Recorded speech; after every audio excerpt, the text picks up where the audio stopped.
zone, kind of go, never let yesterday take up too much of the day. So it's a lot that we got to learn from, just move on. We're getting ready for South Florida. South Florida is a very physical football team, similar to the teams he had down at Western. I know Willie likes to run the football offensively. You know, they only scored 6 touchdowns, but they're playing very well on defense. Special teams is very solid. So we're going to have our hands full. We know this is the preparation has to be there this week. The focus has to be there. We've got to take a football team on the road that's prepared to go for it. Charlie, what's been your message to the guys after this loss to kind of, focus in on the rest of the year?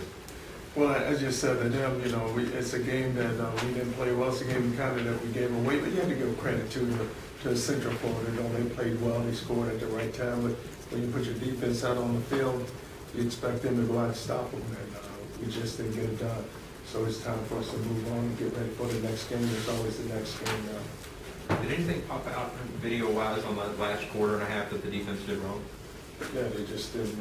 They didn't maintain the lead, number one, and it's all about you get the ball. It's 3 minutes to go, and you've been playing very good on defense, so you expect someone to go out and stand up and go make a play. Charlie, was it the tackling a lot of the guys mentioned the other night? Was it poor angles? Was it what was it after you watched the film? It was a combination of just angles. It was a combination of guys being out of position. It was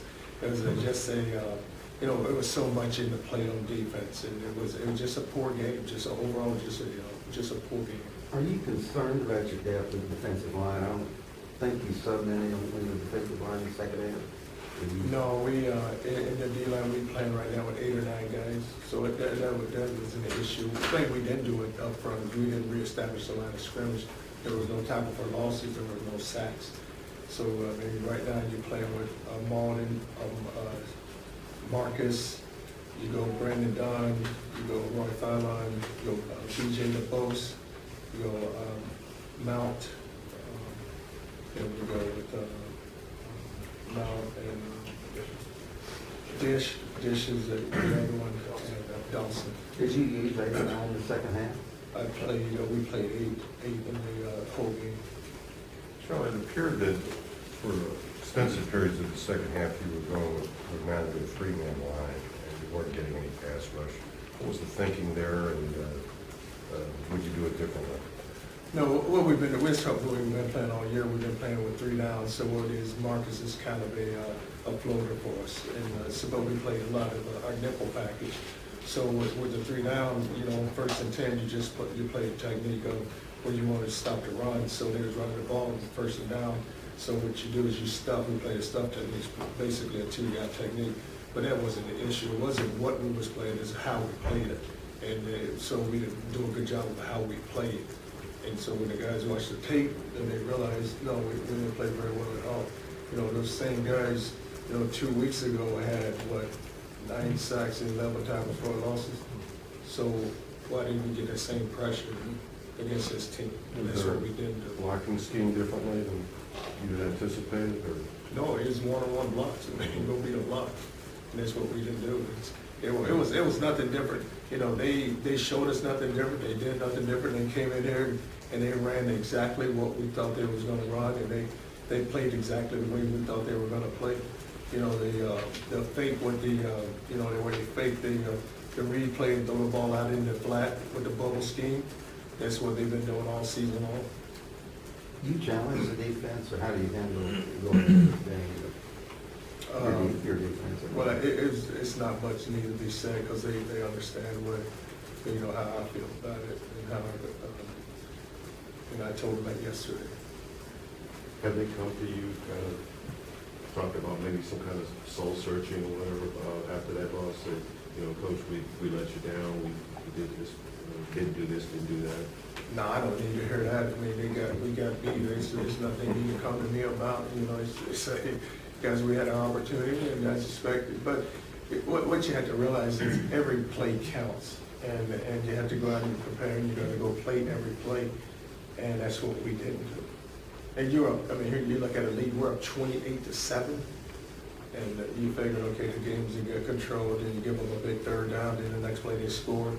Come out, you get the ball on offense. You turn the ball over. They take one play, run a screen play, poor angles to the ball, and get the ball outside, touchdown.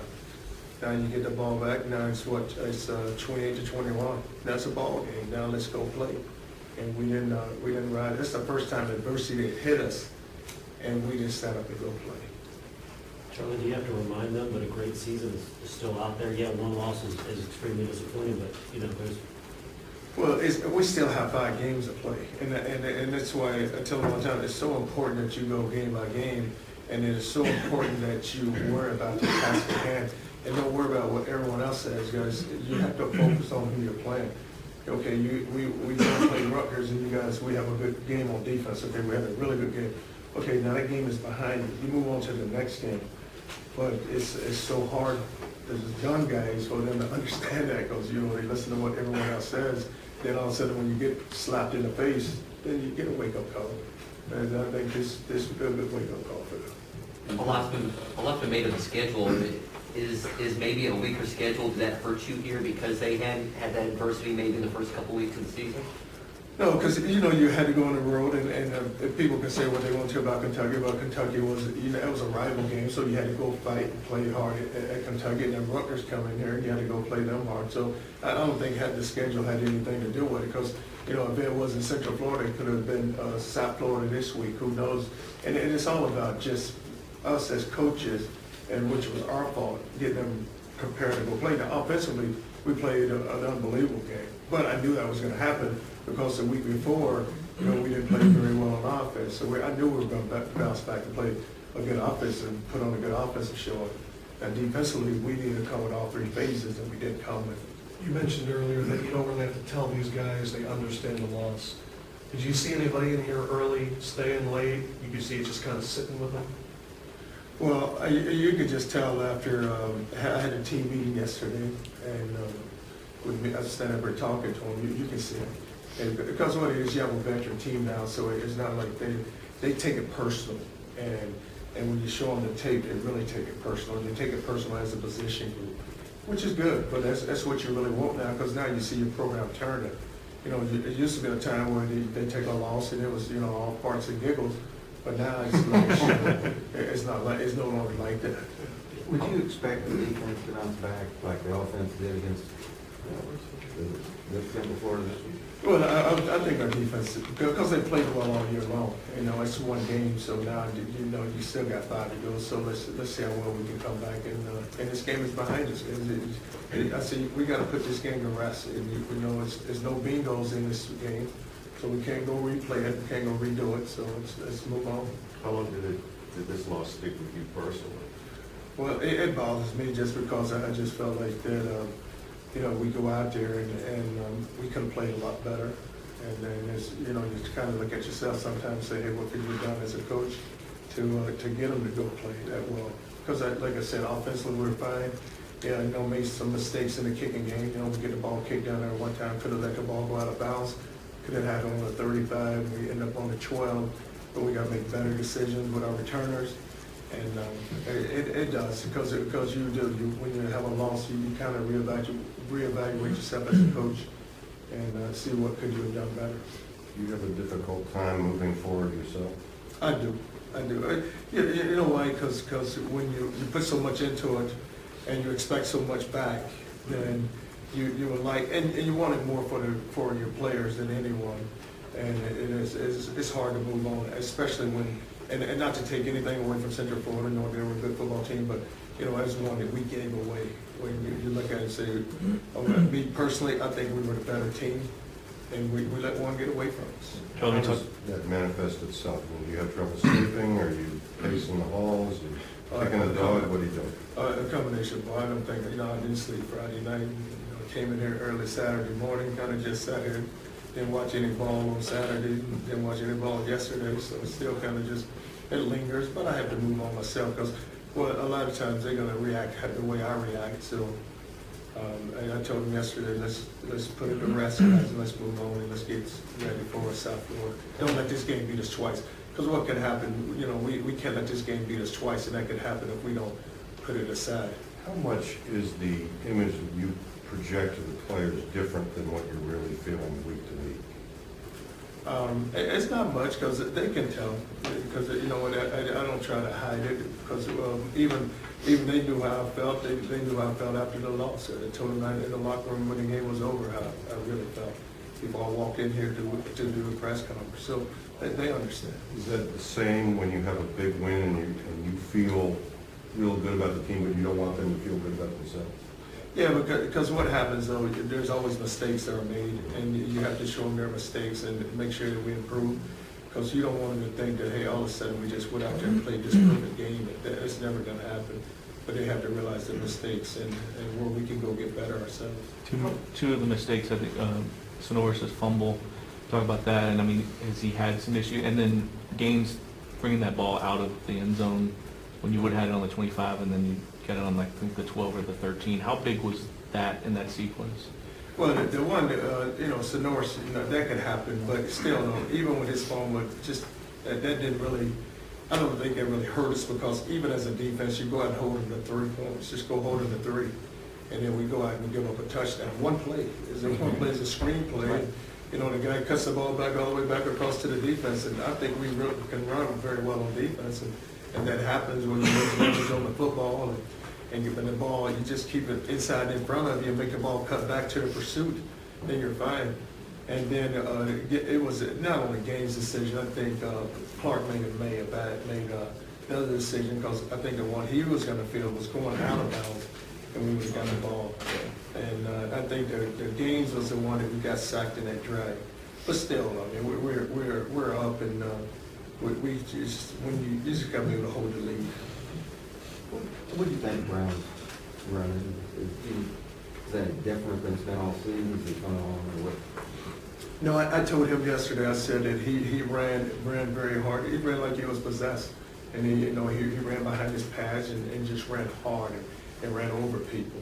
And that's what you want to see because his performance that night and when we get a back that's going like that, we just ride that back. So just let him stand and just ride him.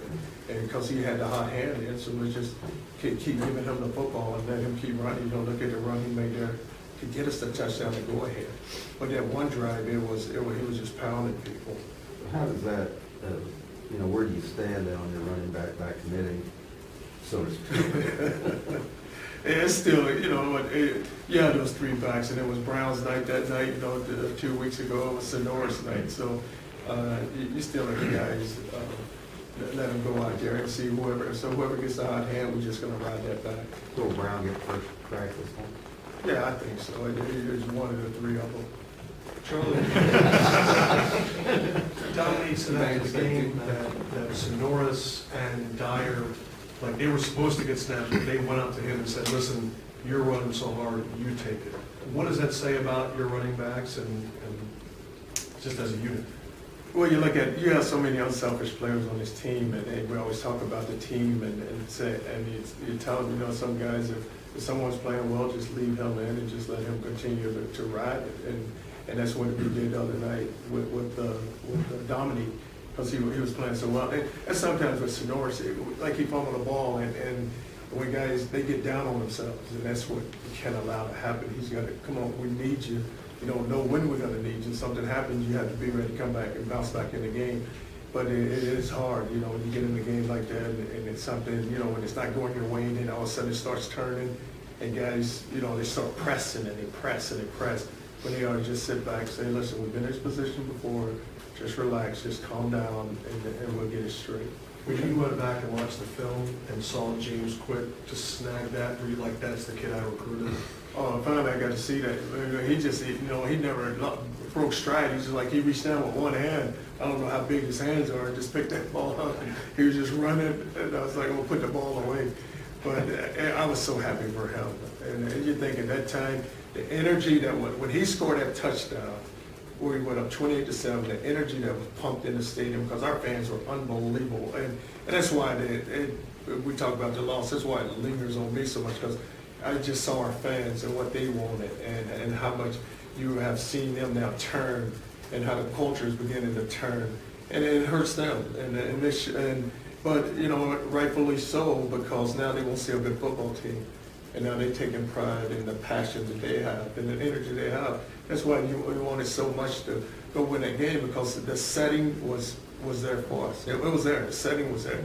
and because of what the fans and what they're. Charlie, the first BCS came out yesterday. Did you even pay attention to where you guys were? No, because, we would never get where we need to get to, no matter what, because of our schedule, so it doesn't bother me. As disappointing as it was in the end, did you get some satisfaction from the fact that after falling behind, after having had a big lead, you came back and did answer and got the lead back early? Yeah, and you answer, but then you give it right back, and that's why it just burns you, because you answered and then you gave the lead right back. And I would have said this, I would have put anything on our defense going out there, knowing they're gonna go get a stop. I said, okay, the game is where it wants, this is where I want the game, I want it in you guys' hand. Now let's go out and go get a stop. And we can do it. How hard is it to this time to get the team to kind of bounce back from a loss? I mean, last year you had back-to-back losses, but you still won the conference. I mean, how much more or less has it been for you trying to get them back on track? Well, I don't think it's gonna be hard, because they, like I said, one phase played well, the other phase didn't, but I don't think, it wasn't like the whole team played bad. But it won't be hard to get them back, because like, you have an older group of guys, and they understand now, because you look at the defense, the front seven didn't play well, but the front seven is loaded with seniors and juniors, so they'll be able to bounce back.